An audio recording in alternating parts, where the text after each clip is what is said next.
quick install video of my dash pad installed on the original dash pad structure to a 69 Camaro. First and foremost, the stock one comes out to there, the AC outlet opening. Cut it 4 inches and a quarter up to that edge, down, and then across there evenly. Go up a 1/4 inch here so you can fold it over and create that flange like that one. I didn't do it, so it's a better practice that you do. So that's one. Second, this little portion here, bang it in a little bit. The reason why, I have a screw that goes there, that goes on top of that, that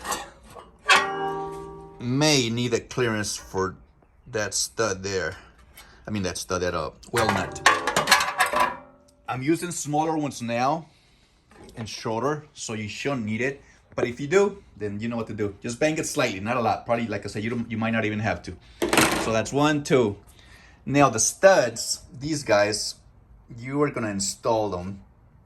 Reason why, I want you to once you have your unit, your AC, your bezel unit on there where you want it, it's nice and tight and perfect and whatnot. You come with this over it.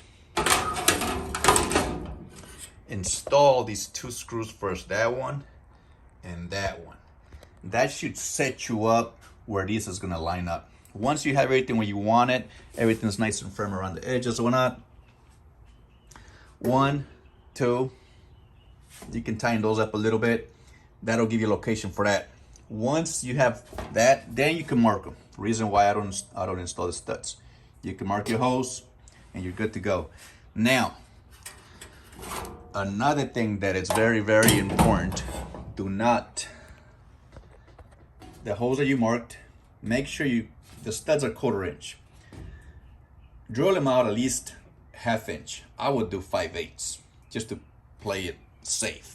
Because once you put the studs on the structure, this guy, you have these studs going that way and this going down, and you know you got all this resistance of this, so it tends to clamp on there if it's a tight fit on those holes, and the edges of the thread will latch onto that sheet metal, and you are not going to take it off unless you break something. So again, all these holes on the structure need to be 5/8 diameter, so you can get a little bit of wiggle room when you go and take it off. So you see how these things will latch on and you will not be able to take it off. So this, you need a little bit of wiggle room so you can go up and come out.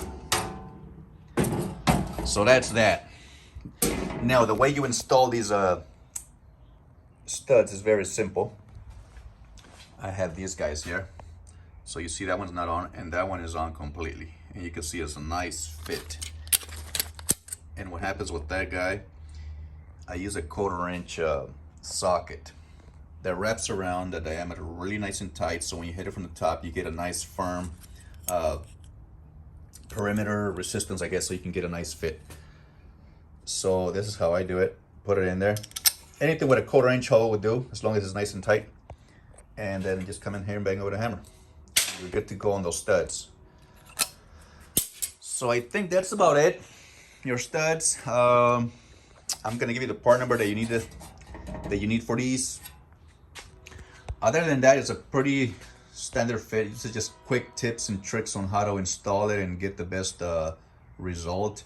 But like I said, everything should fit right out the box. I just want everything to be as perfect as possible. I don't want you to run into a hurdle with that, because if those holes are too tight, if you make them 1/4 inch, you are not gonna get that guy out. I mean, you're gonna break something if you do pull it out. So make sure, very important, 5/8. Other than that, that's about it. Oh, no. So on your speaker, I have this Mountain hardware, which is not tall at all. and I try to recess them by with the bead roller. So what I would do, I would probably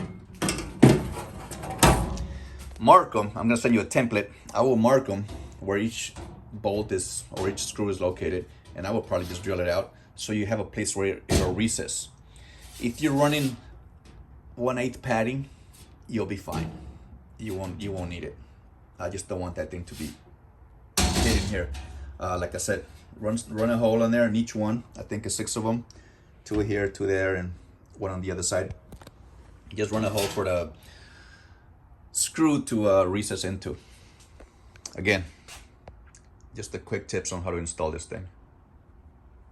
Any questions, just feel free to call anytime.